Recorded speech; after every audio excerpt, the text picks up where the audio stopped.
Hallo daar, I'm Mac Rapapali. And I'm Devald Olivier. Welcome to Meat Matters, where we get to the meat of the matter on everything beef. Throughout this series, we'll be sharing everything about the South African beef industry, and who better to help and guide us than Devald Olivier, Executive Officer of the South African Feedlot Association. I'll be there when it comes to the business of beef, featuring key players throughout the beef industry, helping you get the best from our South African beef. With help from industry leaders, chefs, sports people, celebrities, other interesting characters, and yourself.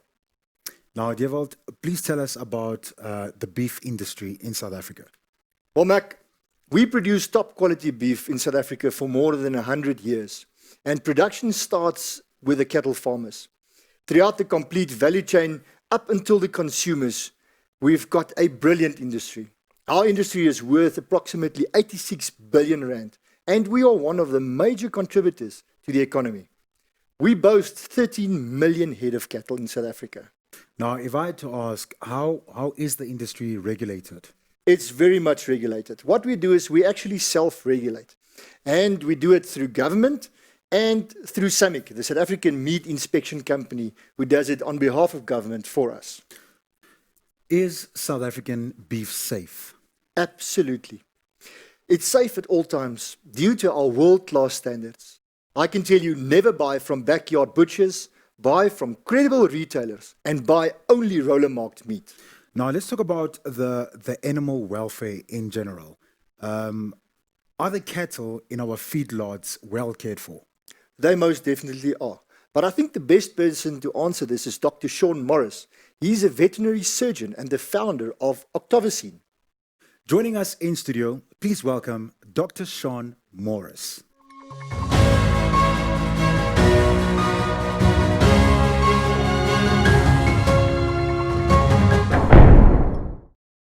Welcome, Dr. Sean. Pleasure to be here. Now, I have two very important questions for you. But first, please introduce us to Octavocine.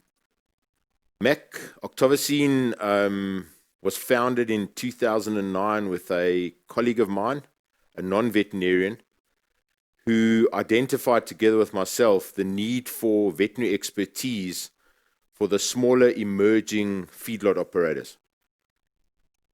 From there, it's grown into a large business where any of the feedlot operators in South Africa today have access to our wide expertise of knowledge, together with people that we've co-opted onto our Octavocine panel, if I could use that word.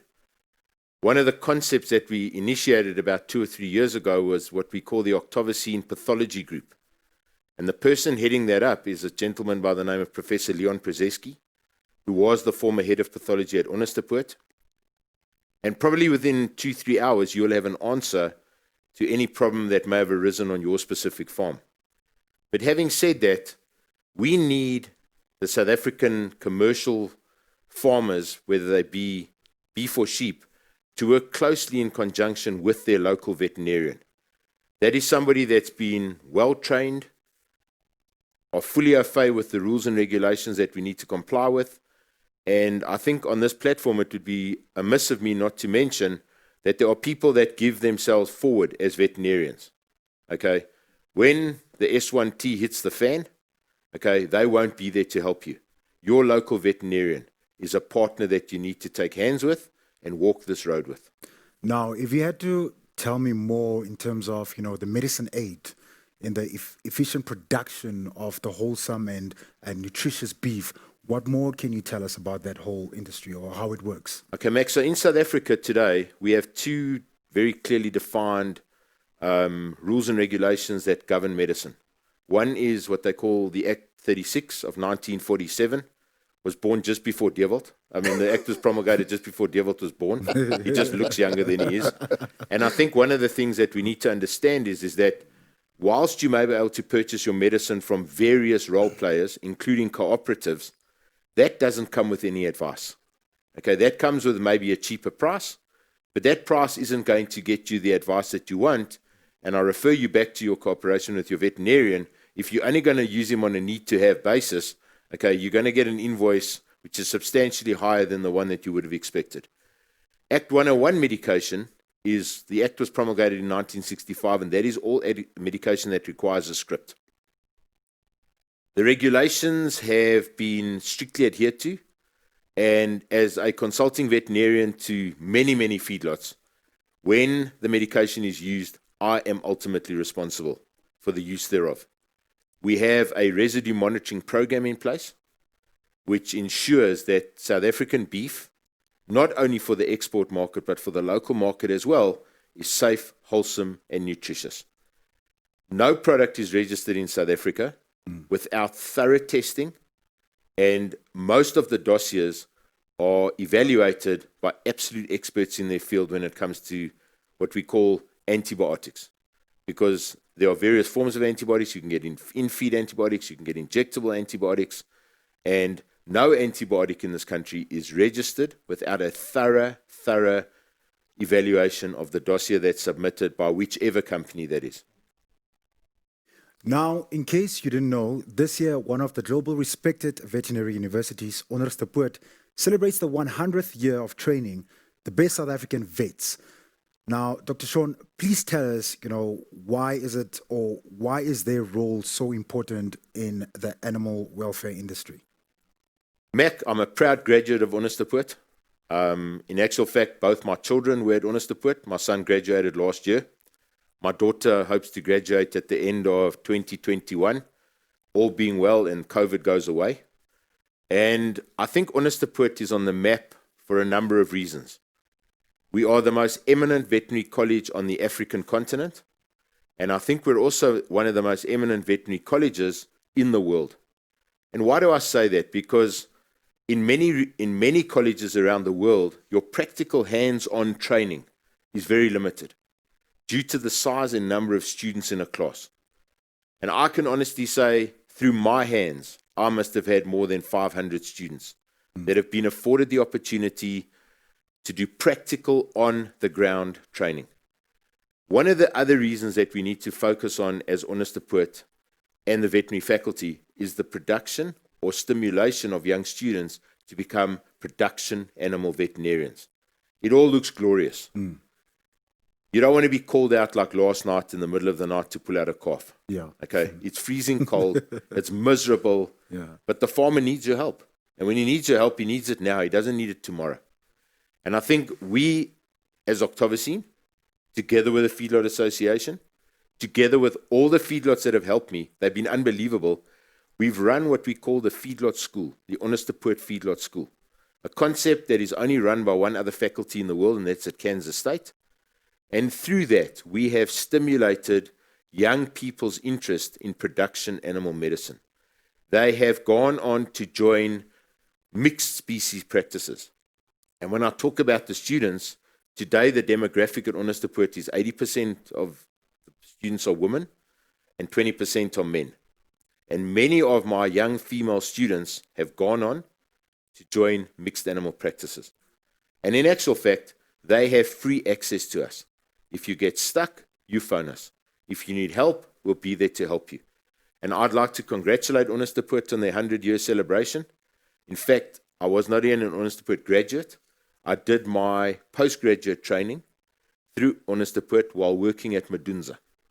And I can proudly say that South African vets can stand their ground anywhere. And I mean this genuinely, anywhere in the world.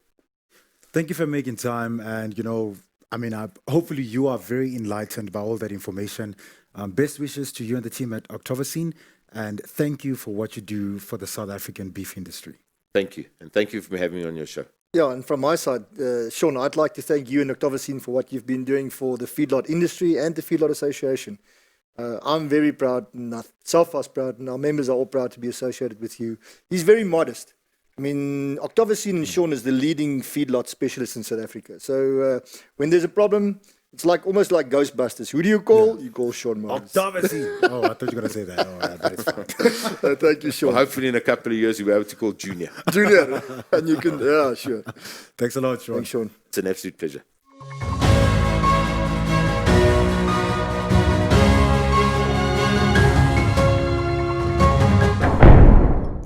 Right, ladies and gentlemen, I'm pleased to introduce our next weekly segment, Ryan on Beef. He's crazy about food and insists on extracting every gram of happiness and flavor, well, obviously from beef. Here he is in the bush trying to avoid the lions while enjoying his beef. Check it out.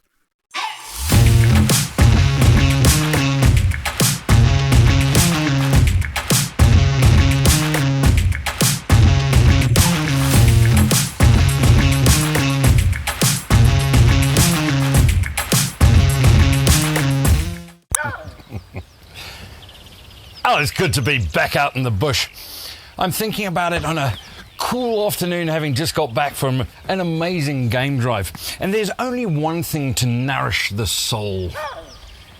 It's a beautiful can of beef. Now, to be dead serious for a moment, it has been said that, well, meat is meat and man must eat. But for me, if man must eat, you've got to eat meat from a can. And I'm going to make a wonderful feast this afternoon. I've got to tell you, it's also a bit of a safety device. I figured it out. Those lions are going to sleep well tonight. They're going to be turning their nose up at me and coming for my absolute meat feast. So, guys, this is the way that it works. It's as simple as this. First of all, get yourself a roll. And as you can see, this one's been a bit squished up, messed up. But hey, that's okay. It just adds to, well, the good thing that's about to come. So, I open up the magic, and I'm going to use the very first item over here, which is good old iceberg lettuce. Iceberg lettuce because, well, it's crisp and crunchy and can stand up to the deliciousness of canned beef. None of that limp-wristed butter lettuce or anything else like that will do. Gotta have that. Gotta have some cheese, delicious cheese, goes straight on top, and of course, onion. Well, brown onion. Because brown onion is that beautiful stinky breath onion, and nothing but stinky breath onion will do to stand up to my delicious canned beef. So, come on, get generous with slatherings of delicious mayonnaise, just like this. It's got a job, the mayonnaise. It's there to hold on the wonderful tomatoes that we're going to put on, just like that. And now, to the absolute magic, to the main ingredient.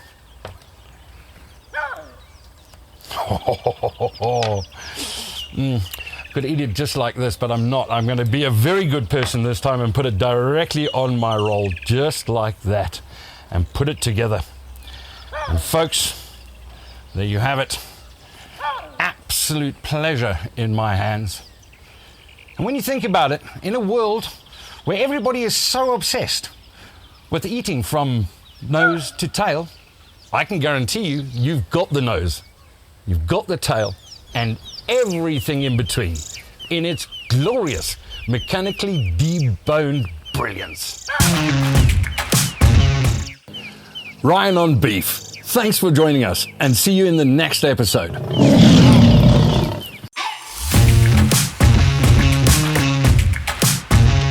Next week on Ryan on Beef, we're going to show you exactly how South Africa is going to save the Greek economy. Look forward to a boerewors kofta. Lekker.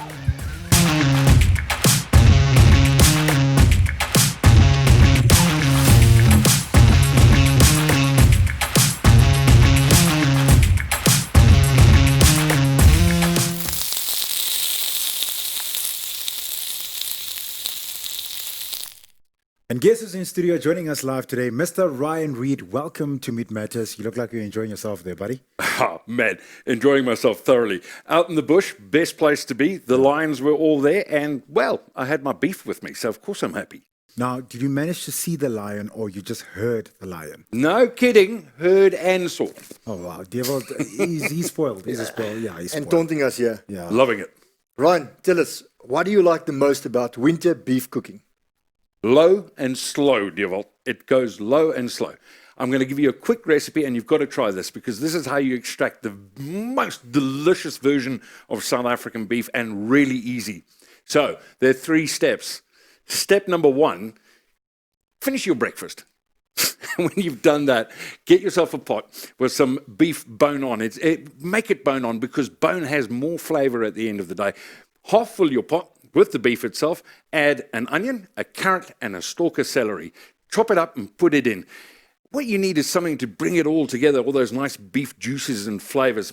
For me, it's wine. Oh, yes, definitely. Mac, you enjoy Yeah, I love a good glass of wine? I love my wine. Red or white? I'll go with red. Ah, great choice. Because beef and red wine are great friends. So take a bottle of red wine and fill it up to the top of where the meat is inside the pot. Just pour it in and then put the lid on and go for step 2. Because step 2 is the best part of it all. Put it in the oven after breakfast and do nothing else for the rest of the day to that pot. When you come back for dinner, you're going to find the most meltingly tender and delicious beef. I can taste it. I can taste it. I think we are missing a couple of steps here. Yeah, I think so too. Step number 3. What's that? Step number 3, well, you've got to have a side dish. Well, and that could be a delicious, floury and fluffy mashed potato with a lot of butter inside it. And of course, the other side dish that you need to have is somebody to share it with. That's a Brilliant. bonus right there. I was waiting for that part, actually, to be honest with you. So, who would you prefer to share it with? Oh, for me, friends and family, beef is about sharing at the end of the day. And you know what? The best reward you can ever have is not only the delicious flavor itself, but it's time with your good friends. Oh, brilliant. And most importantly, it's proudly South African beef. Amen. Ryan, thanks for joining us. We truly appreciate your presence. What a pleasure, Mac. Thank you. And thank you, Deval. Thanks, Ryan.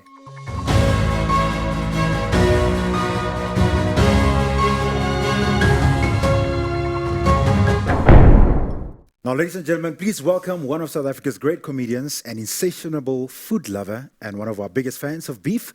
He has smashed it all over on major stages. I'm talking about comedy. This man makes me laugh. When you just look at him, you just want to laugh. Anyway, comedy capital of the world, Eswatini. Eswatini, yes, I was there. By King, by what? King, Hello. King Swati and half of his wives, so it was a sellout show. We're here to talk about beef today. So, what's your best beef dish to cook and why? I'm a big beef fan. I have a lot of favorites. Obviously, the one that springs to mind right away, there's nothing better than a nice piece of ribeye on the braai with a lekker butter on it or whatever. But I'm a big fan of some of the other cuts, people that aren't so popular with South Africans. I like a nice piece of chuck. I like to get a short rib and, slow cook it maybe with a bit of stout or something like that. I like the fattier cuts as well. So I like most beef, really. Yeah, beef. Beef. Away. So, in case you didn't know, Chris is recently busy with a cooking project. Can you tell us more about that? So I do a show with a fairly well-known South African chef, Pete Goffwood. It's called Don't Burn Your Sausage. We have various aspects to it. It's cooking and comedy and how to cook to impress somebody, giving them a bit of main course so you might get a bit of dessert. I'll let you figure that out for yourselves. So it's a great show. We have a lot of fun. We do it in various ways, and we just enjoy ourselves. So, is that what we can expect from Don't Burn Your Sausage? Exactly. That's very good life advice as well. Don't burn your sausage when you're cooking or in any other way. With me having my 5th child. Yeah, I'm going to try and keep it clean. I'm surprised you still have a sausage. But yeah, so it's good life advice. Let's just put it that way. With you having your 5th child. So, Chris, we caught up with Pete, and this is what he had to say. Everyone loves a good ginger, but also he's got a fantastic sense of humour. His cooking is coming along in leaps and bounds, but we both share a very dry and morbid sense of humour. We find the strangest things funny, and it's taken us on a good path together. So, what's the nicest thing you have to say? Well, I mean, I really love working with Pete. Obviously, we do share a very dry sense of humor, which is awesome. But he's also been a great teacher. He's been a great cooking mentor to me. And I love the fact that he keeps things simple. Like, he can do the amazing stuff and the very ornate and the gourmet and whatever. But Pete's got a philosophy of rather do the simple things really well than try and do something fancy and mess it up, which I think is brilliant. And he's an all-round fun guy to work with. Now, before we wrap it up with you, Chris, what's next? Don't burn your sausage. Can we still catch it? Is it still available? Don't burn your sausage. Follow us, our various social media profiles. I'm Chris Forrest SA on Twitter and Instagram, and Chris Forrest on Facebook, and it's Pete Goffwood on his ones. And check it out. We've done the show quite a lot, and there's a few things in the pipeline. So follow us, and you'll see what's coming. It's the legend himself, Chris Forrest, Meat Matters 2020. Thank you for joining us. Thanks for having me.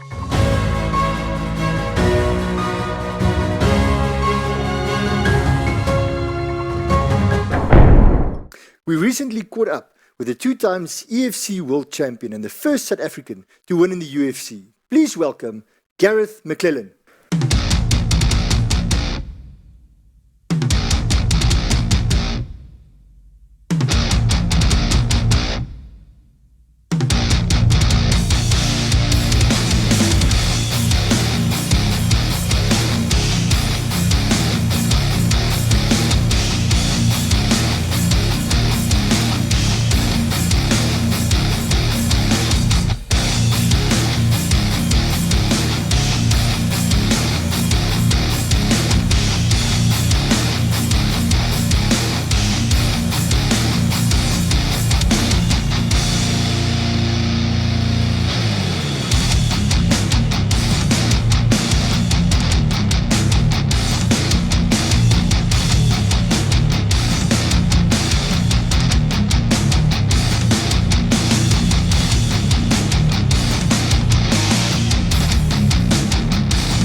All right, man, you ready?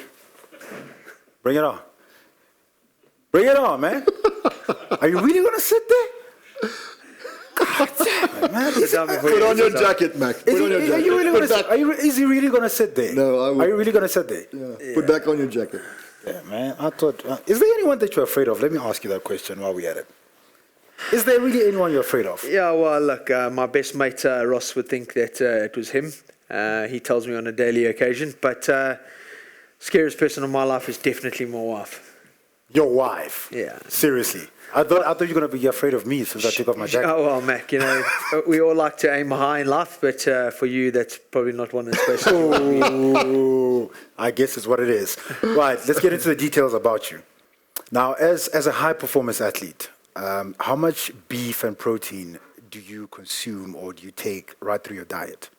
The misconception about training, Mac, is that most people think, you know, the harder you train, the more results you'll get. In essence, it does help, but tying that into with the right foods only speeds that process up, and it gives you more value in what you're trying to achieve.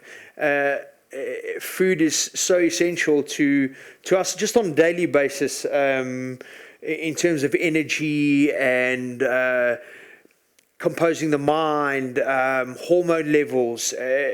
It becomes so vital, and people don't give it enough credit. They also don't respect it enough. Being a professional athlete over the years, I've learned how important food is to me. Right timing, right volumes, right injection gives me better performance, sleep better at night, better decision making, controls my hormone levels better. Just helps endorphins.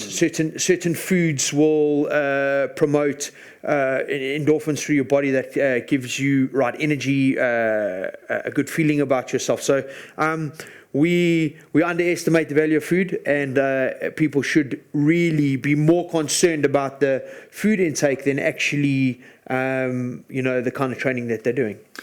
Gareth, we just saw you in the ring. How much beef do you consume in preparation for a world championship fight? Jeez. I think I eat more meat than most people could consider. But all, again, just structured. Everything is the right intake. Fatty meats are given to me on certain days at certain times, depending on my workload. A much leaner meat would become part of a day that is not as strenuous. Certain meats break down differently as well. So a good solid steak is something that sits in your body for longer, but it's a kind of a slow releasing protein into your body. So it all just depends. A lot of pork-based food, and then a lot of fillets, steak, chops. And then, on an outside scale, I consider myself a caveman, and if it's not meat, it doesn't go in my body. He's not vegetarian, just say. Now, as Soldier Boy, you say, eat like a pro, train like a boss. Please tell us more about your philosophy. Well, I think it speaks for itself. People think that there's this little pill that you pick up and put in your mouth, and all of a sudden, look, boom, six-pack. I think we are sometimes disillusioned by the covers of a magazine that we see. People don't see the hours that person has put in, or an athlete. A lot of people would always say to me, "Oh, how do you stay in such amazing shape?" 8 hours a day and diet pretty much all year around. So again, train like a boss, 100% mentality, 100% effort. Structured, strategic, good work ethic in that period, focused, driven, hard input by myself, get the best I can out of it, and then feed my body like a professional. In any career, you need to be a professional. You need to be strategic in your decisions. You need to be focused on your decisions. You need to have value in your decisions. So just as I would approach a meeting, a business meeting, an interaction with somebody, is the same way that I approach my eating habits. That professionalism is what ultimately, at the end of the day, creates a champion. For me, I'm a heavy set guy. I walk around 100 kilos. To walk around at fight weight 93, I have to stay diet all year round, and then I have to make an 84 mark. Yes. Come back into the ring and then perform at 100%, and that is all about food. There's no value like food in this world. No supplement, no replacement meal could ever replace the fact of good old-fashioned food. Right, Gareth, thank you very much for joining us in studio today, and we are looking forward to your future fights. Thank you very much.